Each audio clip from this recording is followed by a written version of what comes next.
l'imam Mohamed Modjoba, qui est imam à la grande mosquée de Saint-Étienne, va nous accorder une conférence en français sur le thème « Pourquoi en sommes-nous là ?» Merci beaucoup. Bismillah ar-Rahman ar-Rahim, alhamdulillah, rabbil alamin, wa salatu wa salamu ala sayyidina Muhammadin wa ala alihi wa ashabihi ajma'in. Assalamu alaikum.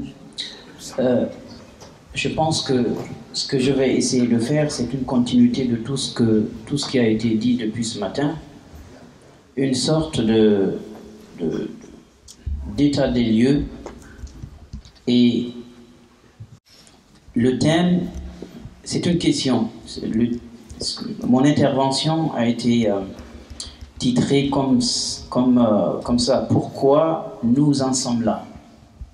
Après tout ce que nous venons d'entendre depuis ce matin sur le principe de laïcité, sur la miséricorde, sur la concorde, sur les principes de base, les principes sur lesquels l'islam est fondé, normalement, chacun devrait trouver soi-même la réponse à cette question.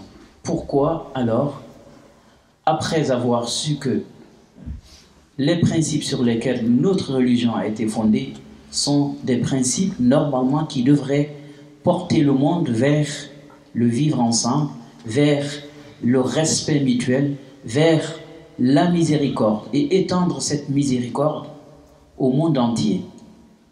Notre frère Sibrahim ce matin nous a rappelé un verset. L'explication de ce verset, il s'agit du verset وَمَا أَرْسَلْنَاكَ إِلَّا رَحْمَةً لِلْعَالَمِينَ.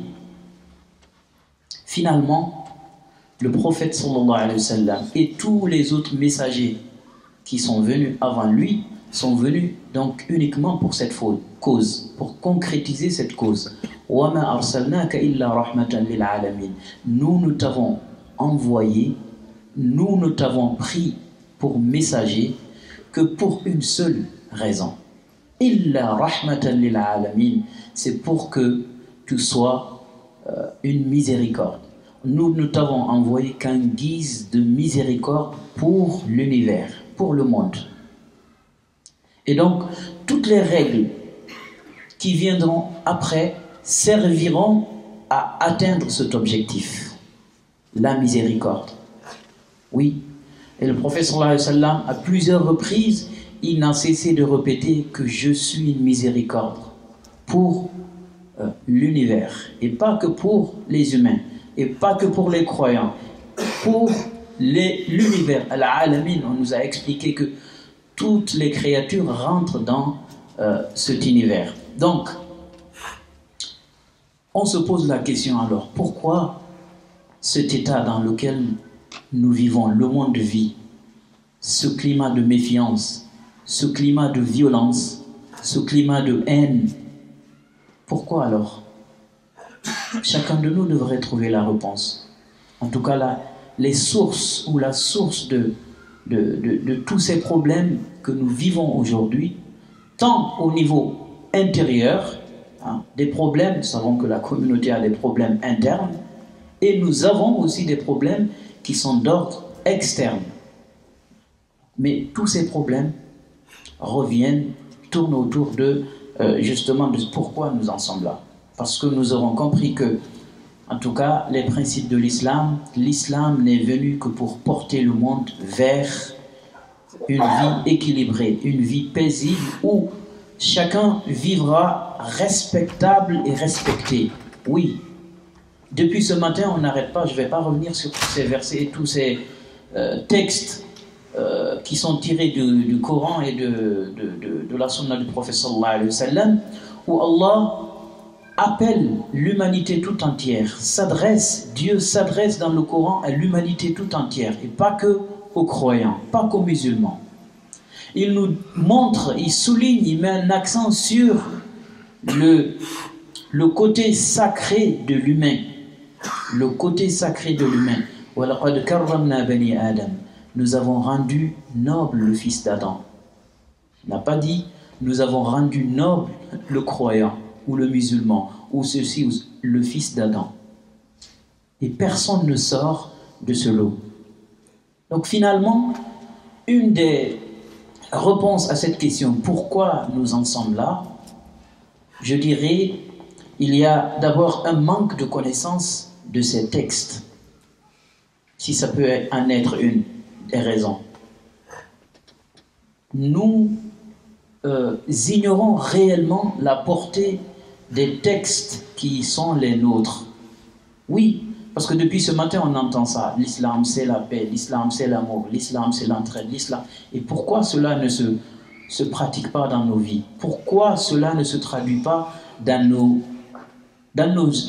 actes d'adoration et dans nos relations avec les autres, que ce soit des plus proches au plus loin?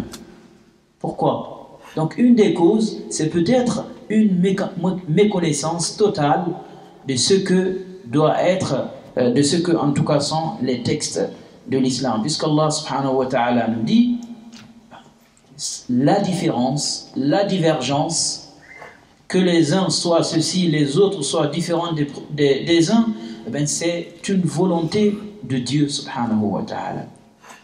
Il nous a dit, وَلَوْ شَاءَ اللَّهُ أَوْ وَلَوْ شَاءَ رَبُّكَ لَآمَنَ مَنْ فِي الْأَرْضِ كُلُّهُمْ جَمِيعًا.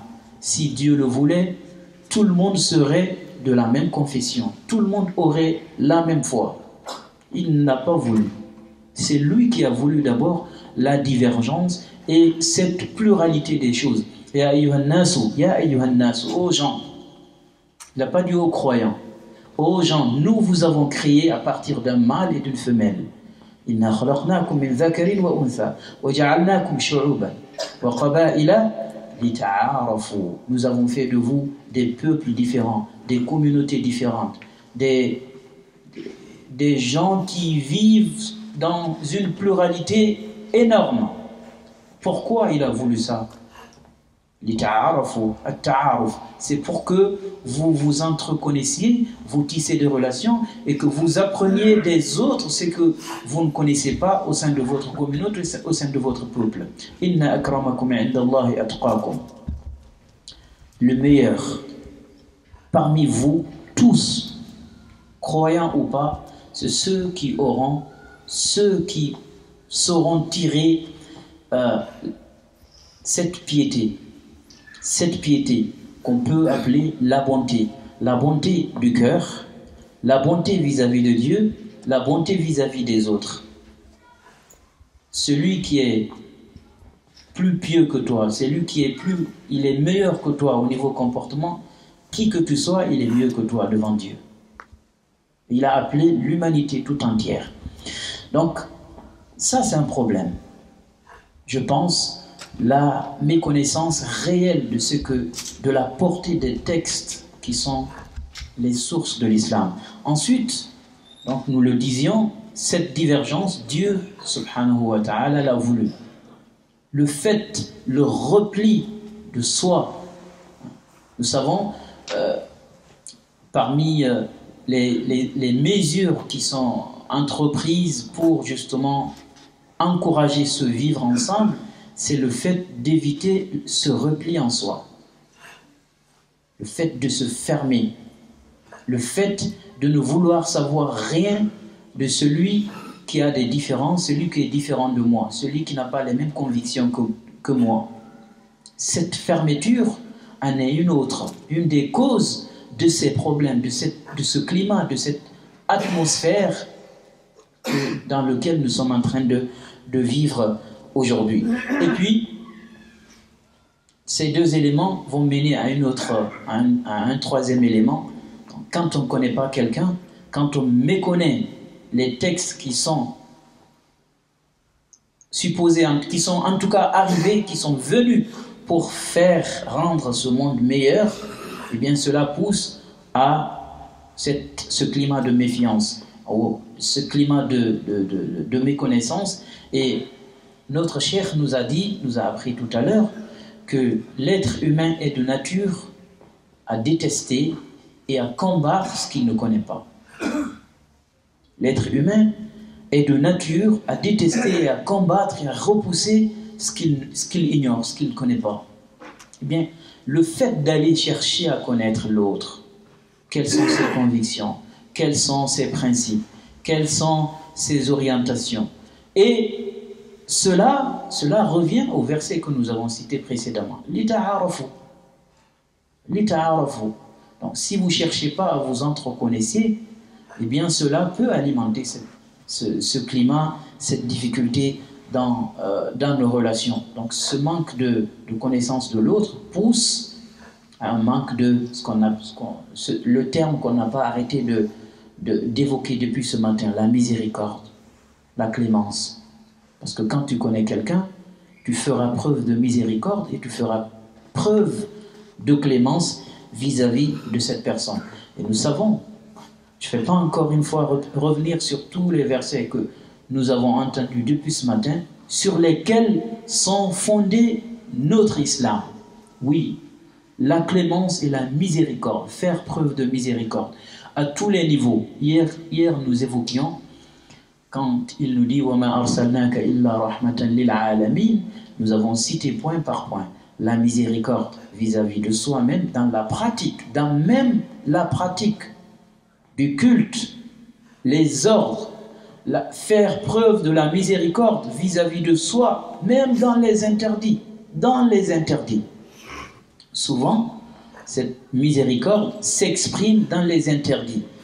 Quand on est dans l'incapacité d'observer une injonction divine, eh bien, tout de suite, une dérogation est à côté de la règle.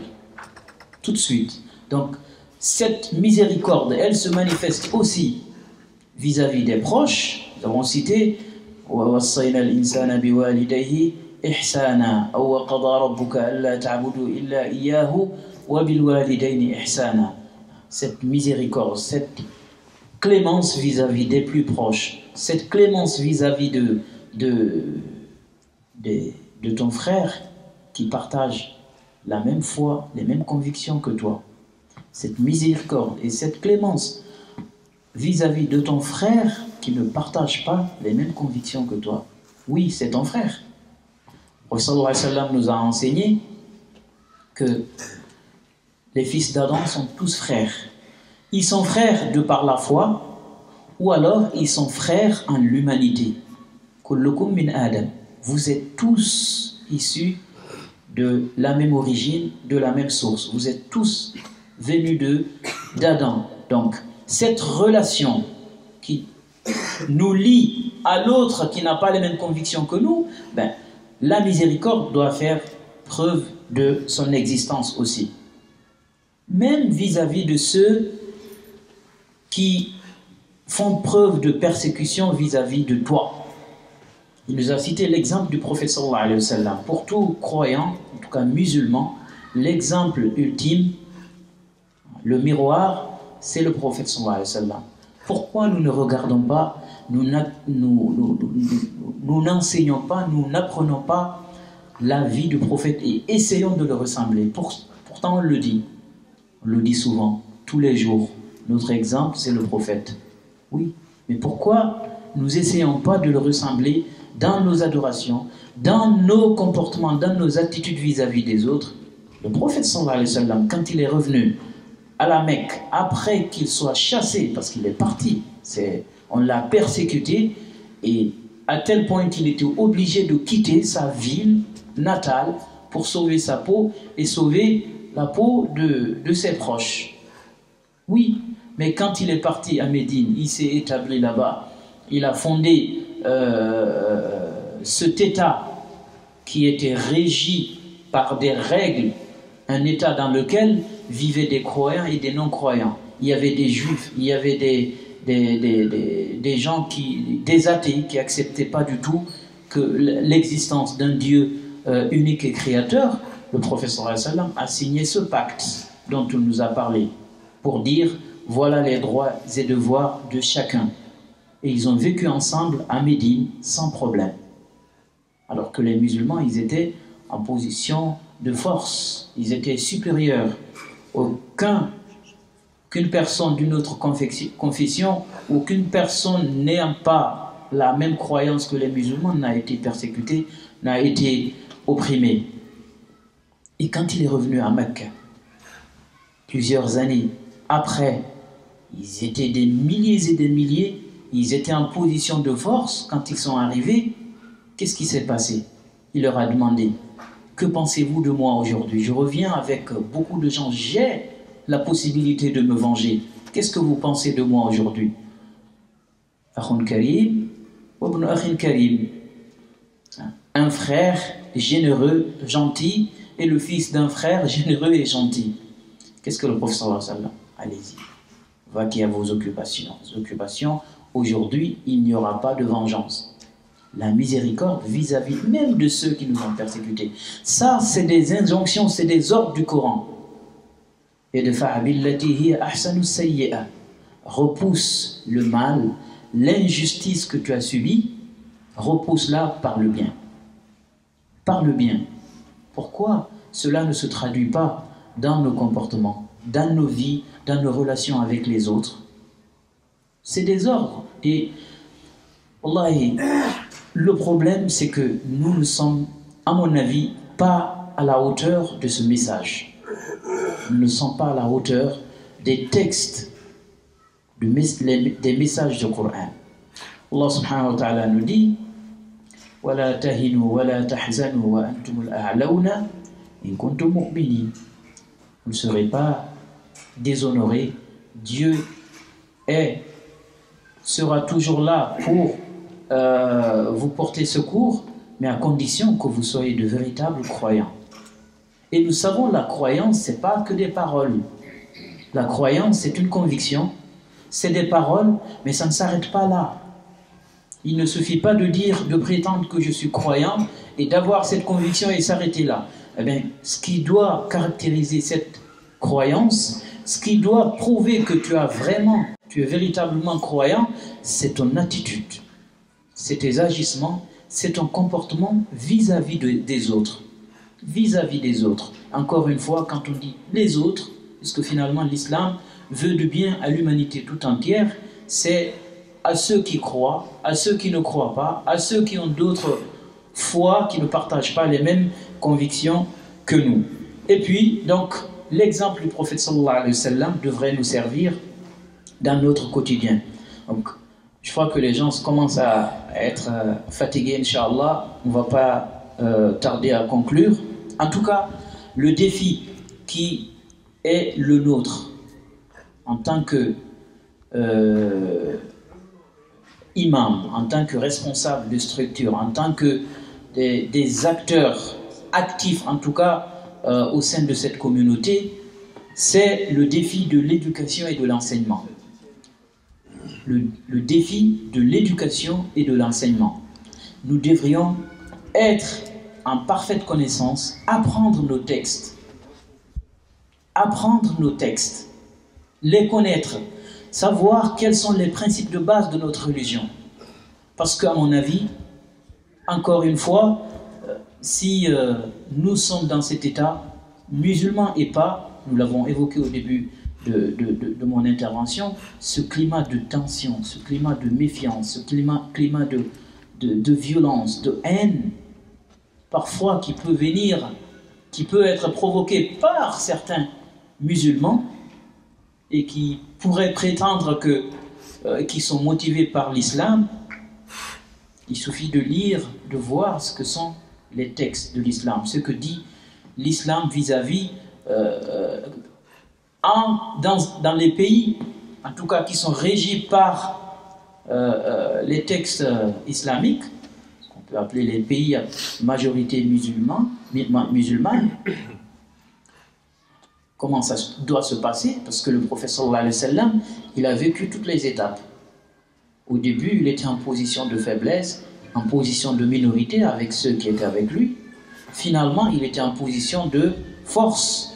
Ils étaient majoritaires. Donc, un État, ou une région, une ville, un pays dans lequel les musulmans sont majoritaires, quelles doivent être l'attitude et le comportement à adopter vis-à-vis des autres pour justement faire jaillir et faire ressortir cette miséricorde. L'islam est là, c'est pour, encore une fois, mener le monde, porter le monde dans une vie équilibrée où chacun vivra en paix. Nous l'avons encore une fois de plus entendu que l'islam garantit, et cela ne se discute pas, l'islam garantit ces droits, c'est un droit fondamental, la liberté de croire et de ne pas croire. La ikraha fi din. La ikraha fi din. Ne serait-ce que ton fils, ton propre fils. Nous avons vu, Oustad nous a évoqué pourquoi ce verset a été révélé. À l'époque du prophète, ceux qui acceptaient embrasser l'islam, eh bien, ils contraignaient, ils avaient tendance à contraindre soit leurs épouses, soit leurs enfants à leur suivre, alors qu'eux, ils ne sont pas convaincus, ils ne veulent pas. Tout de suite, le verset a été révélé. Ça veut dire quoi? Même ton fils, même les gens qui sont les plus proches, des gens sur lesquels tu pourrais prétendre avoir de l'autorité. Non, il n'y a pas de contrainte.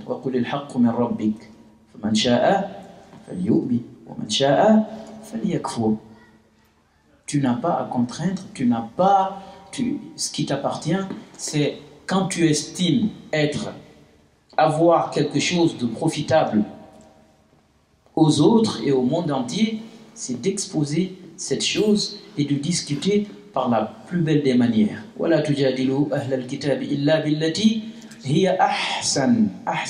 De par la plus belle des manières, discuter, dialoguer. Et le Coran nous appelle à ce dialogue. Et pourquoi se replier? Pourquoi se fermer? Donc c'est une responsabilité des responsables religieux, imams, présidents associatifs, c'est d'investir le terrain dans ce domaine. C'est ce que, alhamdoulilah, l'Union des mosquées de France essaie de faire depuis plusieurs années maintenant. Cette journée s'inscrit dans ce cadre, la connaissance de l'autre, le dialogue, l'explication de ce que sont les principes de base et les principes fondamentaux de l'islam pour les musulmans et pour les non-musulmans, pour prouver que, en tout cas, ce climat de violence, ce climat de méfiance, réellement n'a pas sa source dans l'islam authentique et que certains, malheureusement, pourraient prévaloir et mettre en avant. Autre chose, Cheikhna, il nous a enseigné, il nous a montré que l'autre problème que nous avons aujourd'hui, surtout dans le contexte français et européen, c'est ce grand retour vers la religion de beaucoup de jeunes, mais qui n'ont pas les bonnes sources pour apprendre l'islam. Aujourd'hui, nous savons le bien et les bons côtés que l'Internet nous a procurés. C'était indispensable. Mais de l'autre côté, ça fait très mal et ça continue encore à faire très mal. Donc cette grande sensibilisation ou cet investissement où des gens qui connaissent l'islam, le vrai message que porte l'islam, doivent investir ces réseaux sociaux pour justement défier, contrecarrer ces messages ou ces discours de haine qui pourraient circuler sur Internet et que nos jeunes qui n'ont pas beaucoup d'expérience, en tout cas sur cette religion, mais qui sont assoiffés, qui veulent apprendre la religion, ils pourraient tomber dans ce piège. Nous l'avons vécu depuis ces dernières années, Internet, tout ce désastre que nous avons vécu, des événements douloureux, dans presque, je pourrais, 100% des cas, la source du problème proviendrait d'une incompréhension, d'abord d'une ignorance de ce que c'est l'islam, ou alors d'une très mauvaise compréhension, d'une mauvaise interprétation de ce que sont les textes, utiliser les textes à sa guise et non pas utiliser les textes comme il se devrait. Barakallahu fikum, je vais m'arrêter là. Assalamu alaikum wa rahmatullahi wa barakatuh.